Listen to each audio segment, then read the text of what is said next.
কি আপনি এই ঘরে কেন এসেছেন? আউট আউট বলে দিচ্ছি। কি করছেন নাকি? কি করছিটা মানে আপনি আবার এই ঘরে ঘুমোতে এসেছেন না? আপনার মতলবটা আমি ঠিক বুঝি না। আপনি আজকে যদি আবার এই ঘরে ঘুমোতে এসেছেন। এই যে হ্যালো হ্যালো হ্যালো, আমার তোমার সাথে এক ঘরে শোয়ার কোনো ইচ্ছে নেই, কোনো প্ল্যানিংও নেই। ওসব ওল্ড ম্যানের সব বোগাস প্ল্যানিং। আর তাছাড়া তোমার সাথে এক ঘরে শোয়া মানে তুমি সারা রাত তোমার ওই ইউকুলেলেটা বাগিয়ে ধরে আমার দিকে ড্যাব ড্যাব করে তাকিয়ে থাকবে। এদিক থেকে ওদিক নড়লে মাথাটা ফাটিয়ে দেবে। দেবো না? দেবই তো। আমার গায়ে হাত দিলে? এই আমি ইচ্ছে করে তোমার গায়ে হাত দিইনি, সেটা তো ঘুমের ঘরে।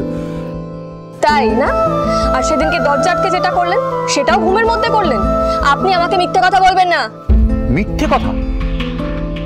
ওরে বাবা, কে বলছে মিথ্যে কথা নিয়ে? হ্যাঁ, তুমি তো নিজেই মিথ্যে কথা বলার প্রফেসর। কি বললেন? ও সরি, হেডমাস্টার। কি? হ্যাঁ একদমই। বন্ধুর বার্থডে পার্টি ছিল। দাঁড়ান, আমি দাদুকে গিয়ে সত্যিটা বলে দিচ্ছি। এই তো রাত্রি দিন কাটে স্বপ্নের গান শোনাতে, আলোর শহরে তুমি আমি থাকি দুই কোণাতে। হলাম এক ছাদে তবু এসে হাত ছোঁয়া মানা, হিসেবের ভিড়ে সব কিছু রইল অজানা। রোজ রাতে পাশ ফিরে শুই, ভেবেও বুঝি না তো কিছুই, জানি না কোন পথে থ্রেড দেওয়া তো আপনার একচিটিয়া অধিকার। আমি যদি আজকে সত্যিটা বলে দিই? আর মিথ্যে কথা বলাই তোমার। এই শোনো, এসব মিথ্যে কথা বলে ওল্ড ম্যানকে পটাবে, আমাকে না। আপনাকে পটাতে তো আমার বই গেছে। কি ভাবেন আপনি নিজেকে? আর আমাকে কি ভাবেন? আপনার পেছনে যারা দৌড়ায় আমি তাদের মতো নই। আমি প্রত্যেকটা দিন প্রত্যেকটা মুহূর্ত কাউন্ট করে যাচ্ছি কবে কন্ট্রাক্ট ম্যারেজটা শেষ হবে, কি করে আপনার এই টাকাগুলো আমি শোধ করব। আর যাকে বলুন তো আপনার আসল মতলবটা কি? আমার সাথে নিশ্চয়ই আড্ডা মারতেই ঘরে আসেনি। আমার তো মাথা খারাপ হয়ে যায় যে তোমার সাথে বসে আমি আড্ডা মারবো। আর ওমকার ঘোষ আড্ডা মেরে নিজের টাইম ওয়েস্ট করে না। এটাই তো আপনার মুশকিল। আপনার কোনো বন্ধু বান্ধব নেই আর আপনি পরিবার থেকে বিচ্ছিন্ন। আর আপনি কি করে নিখাত আড্ডার আনন্দটা বুঝবেন? আপনার কাছে আড্ডাটা টাইম ওয়েস্ট ছাড়া আর কি হবে? প্লিজ, আমার না এই রাত্রিবেলা জ্ঞান শোনার কোনো ইচ্ছা নেই। So keep your philosophy with you. আর বলে তো দিলে যে বন্ধুর বার্থডে পার্টি ছিল, আসলে তো সেটা ছিল না। তা ডিনার নিশ্চয়ই করনি, কিছু খেয়েছো আদৌ?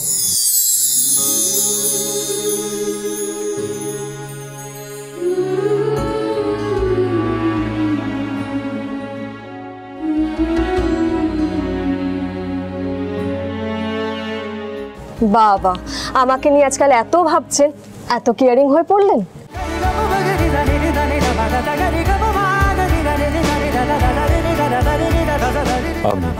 কেয়ারিং? কেয়ারিং কেন হতে যাবো? এটা তো একটা বেসিক ম্যানার্স। ম্যানার্স? আপনি দেখাচ্ছেন ম্যানার্স? ওইসব ঘোল না অন্য কাউকে খাওয়াবেন, ওই মানেটা আমি ঠিক বুঝি। আপনার নিশ্চয়ই কোনো মতলব আছে। What nonsense! শুনুন, আপনার না আমাকে নিয়ে না ভাবলেও চলবে, আমি সেটাতে বেশি খুশি হব। না না, তা কি করে হয়? আমাকে তো ভাবতে হবে, কারণ মিথ্যে করে হলেও এই 6টা মাসের জন্য তুমি আমার স্ত্রী, আমি তোমার দায়িত্বটা নিয়েছি। আর ওমকার ঘোষ কোনো দায়িত্ব নিলে সেটা থেকে পালায়, নাহলে আমি তোমাকে নিয়ে ভাবতে বসবো না। আপনার এই দায়িত্ব পালনের আগ্রহ দেখানোর জন্য আপনাকে অসংখ্য ধন্যবাদ। আপনি দয়া করে এবারে আসুন। আমার পিছনেই ঘরের দরজাটা আছে, সেটা দিয়ে আপনি সোজা বেরিয়ে যান। আপনি আমার ঘর থেকে গেলে আমি নিশ্চিন্তে ঘুমোতে পারি। নমস্কার। এই জন্যই না কারো ভালো করতে নেই, ভালো করলেই খালি খারাপ আজকাল। কি হলো? আপনি দেখে শুনে চলতে পারেন না? চলুন বসবেন। চলুন। না ঠিক আছে, ছাড়ো। খালি মেজাজ না, চলুন বসুন এখানে চুপ করে।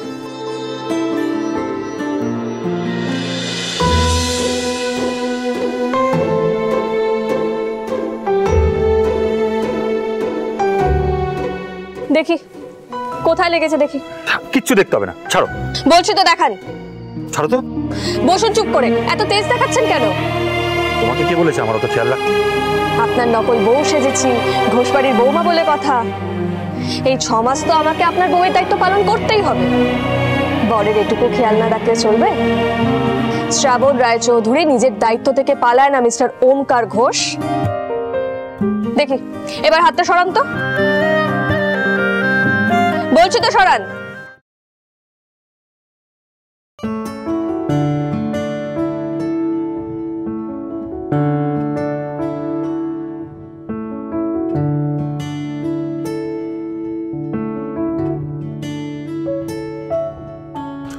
এই তো রাত্রি দিন কাটে স্বপ্নের গান শোনাতে, আলোর শহরে তুমি আমি থাকি দুই কোণাতে।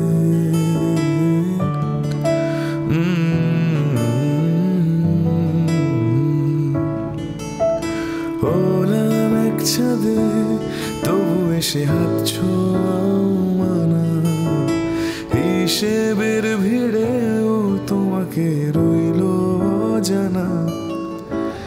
জানি না কোথায় হবে শেষ, একই ঘরে দুই মহাদেশ, বুঝি না কোন পথে বাঁধলো মায়া জাল। লাভ বিয়ে আজকাল হয়ে গেছে আর লাগবে না। এবার থেকে যেখানেই যাবে অ্যাটলিস্ট আমাকে জানিয়ে যাও, তাহলে আর আজকের মতো পরিস্থিতি তৈরি হবে না। তোমার জন্য বারবার ওল্ডম্যানের সামনে আমাকে বিপদে পড়তে হবে না। কালকে কোথায় যাব সেটা এখনই বলে দিই। বলে ফেলুন। কাল সকালে ডেয়ারিতে প্রোগ্রাম আছে, আমি তো যাবই, সেখানে আপনাকেও কিন্তু যেতে হবে। আমি যদি কোনো গন্ডগোল করে ফেলি, আপনি থাকলে ভুলটা সামলে নিতে পারবেন। ও নো, আবার ডেয়ারির প্রোগ্রাম।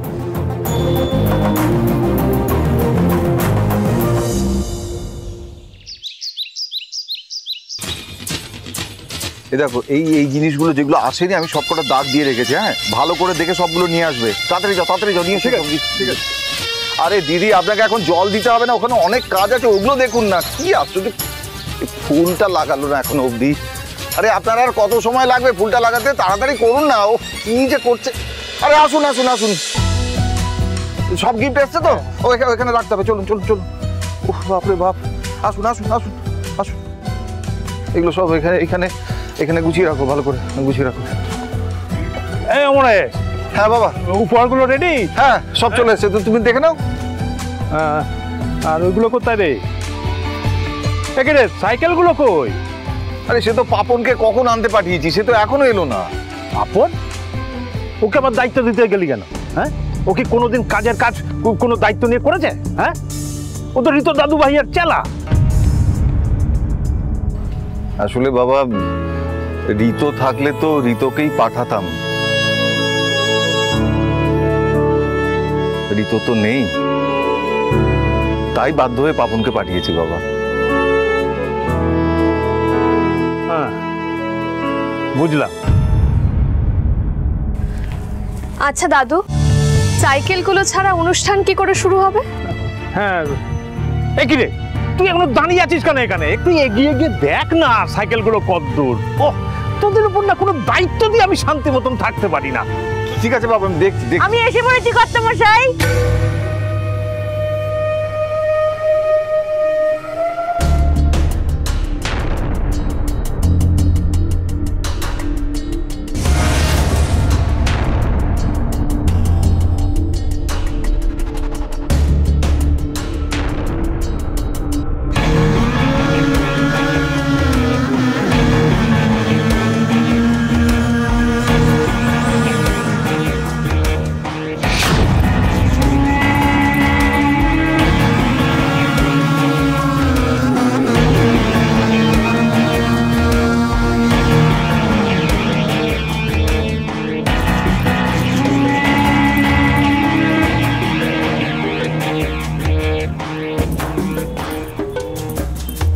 সুশীলা?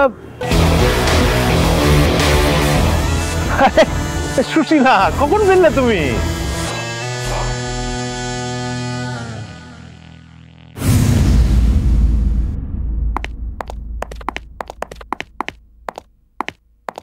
ওম বেটা, দেরি যাবে না?